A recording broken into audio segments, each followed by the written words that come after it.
ശക്തമായ മഴയിൽ പാലക്കാട് വല്ലപ്പുഴ പ്രാഥമിക ആരോഗ്യ കേന്ദ്രത്തിന്റെ ചുറ്റുമതിൽ ഇടിഞ്ഞു വീണു എന്നൊരു വാർത്ത വരുന്നു. ആളപായമില്ല. ഇന്ന് രാവിലെയാണ് മതിലിടിഞ്ഞത്. ഇക്ബാൽ അറക്കലാണ് ചേരുന്നത്. ഇക്ബാൽ, സാമാന്യം നല്ല രീതിയിൽ ഇടിഞ്ഞിട്ടുണ്ട്. ആളപായമില്ലാത്തത് ആശ്വാസകരമാണ്. വിശദാംശങ്ങൾ എന്താണ്?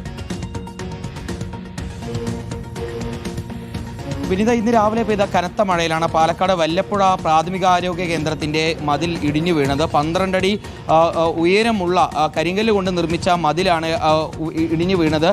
ഈ സമയം ആ മതിലിന് സമീപത്തുകൂടെ മറ്റ് യാത്രക്കാരൊന്നും ഇല്ലാത്തതുകൊണ്ട് തന്നെ വലിയൊരു അപകടമാണ് ഒഴിവായി പോയത്. നാട്ടുകാർ പറയുന്നത് 40 വർഷത്തിലധികം പഴക്കമുള്ള മതിലാണ്. അതുകൊണ്ട് തന്നെ ഈ മതിലിന് കാര്യമായിട്ടുള്ള ഒരു ബലക്ഷയമുണ്ട്. ഏതായാലും വലിയ ആശങ്ക നിലനിൽക്കുന്നു എന്നുള്ളതാണ് നാട്ടുകാർ പറയുന്നത്. ആ ചുറ്റുമതിൽ പൂർണ്ണമായും പുനർനിർമ്മിക്കണം എന്നുള്ളതാണ് നാട്ടുകാരുടെ ഒരു ആവശ്യം.